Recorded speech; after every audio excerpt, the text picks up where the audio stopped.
Jenifer James, well known as Nyling. Nyling is my cultural name given to me by my community. I'm a journalist by profession. I joined journalism school in 2017. I started with certificate in journalism from Media Development Institute, where they teach me on how I can do reporting, but they didn't teach me on camera section. Then from there they transferred me to SSBC as part of my internship. Then I joined SSBC the same year, 2018 I joined SSBC under news department. Then from there I was trained on how I can write a news article without being biased, on how I can do a report. But concerning camera, I look at it, it's like a hard work for a woman, because in our culture, in our society in South Sudan, in most cases, men believe that women cannot carry a camera because it is heavy for them. It's a heavy work. Whereby if you are a woman, you started to carry a camera, they will make fun of you concerning what you are doing. From there I was like, I should try a camera, because the way I look at those guys, they are carrying camera, I feel impressed. I feel like, why not me to carry the camera one day? And from there I decided to try and do the camera practice, whereby I was trained by chief editor of video. He's called Victor Ladu.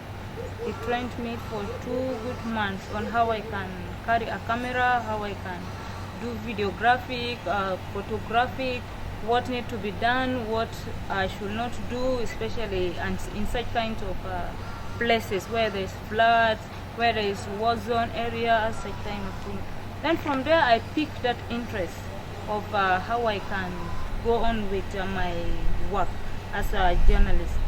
I do assigned me in different kind of places, but I didn't have that interest yet on how I can be part of camera people, because I didn't see a lot of women carrying camera. In most cases I do meet like 2 female camera people in Cuba, but they are not doing like such kind of humanitarian work, because what they are after is money. They didn't do a community service. Then I was like, I'm impressed really with camera work. Then Victor decided to inspire me with a lot of knowledge on how I can continue with the work. He gave me a lot of advice on how I can proceed with it. From there I joined Delco Media, whereby I did a lot of things in Delco Media on camera department. I joined as an intern. We are 7 in numbers, 2 female and then 5 male. After the internship, they retained me as their staff. From there I was doing a lot of things. I will do reporting, videographic, I will do Photoshop, everything, every kind of journalistic work I normally do on my daily basis. But people do make fun of me. Others do say that Jenifer, camera even is heavier than you. How comes you chose to do camera work?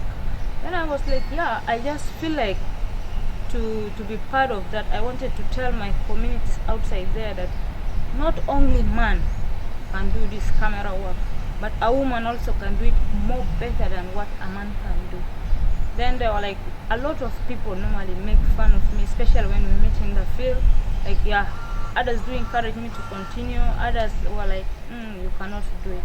Then I was like, yeah, I will prove to the nation that I can do what a man can do, a woman can do it better. My message to those fellow women who are outside there after money especially, money is not our first priority.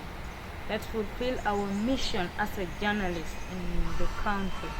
Then money will come automatically. Because seeing people involved suffering, it's really a heart-touching story.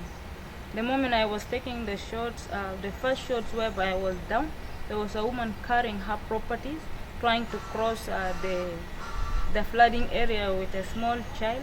Then from there, she tried her luck, but she couldn't make it. She fell down inside the water.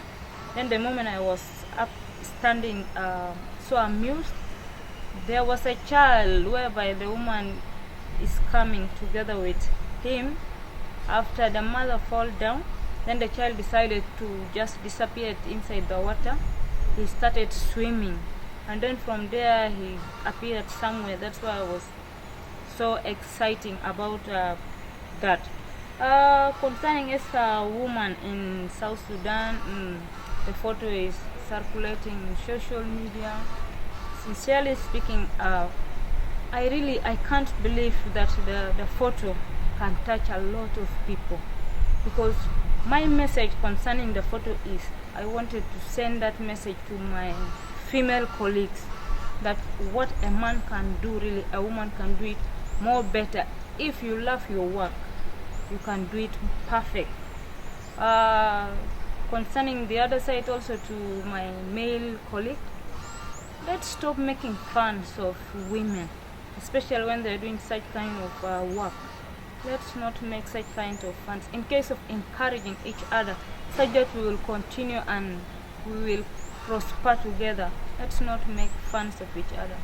My challenging part as a female journalist, it's so challenging. In first place, I don't have that equipment like camera, recorders, computers. I normally depend on working equipment, place where I work. Like sometimes we don't work weekends, like Saturday, Sundays we don't work, we don't operate. And there's serious cases like flooding, like humanitarian assistance needed, such kind of things. But there is no camera. So my appeal is, if there are possibilities of those ones who are outside there listening to me, if you can assist me, money is not necessary. I am not after money, but equipment, such that I will continue and save my country, South Sudan, so that it will prosper. That's one.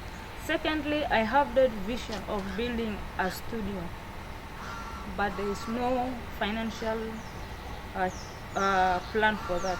Though plans are there, but finance is a challenge.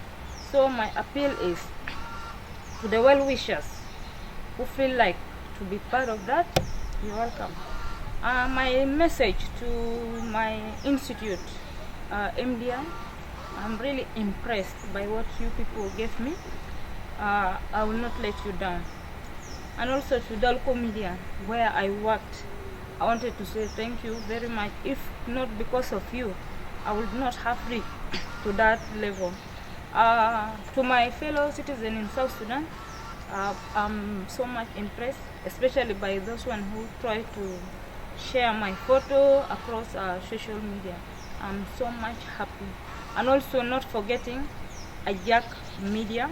Thank you very much for the host met by you. Thanks.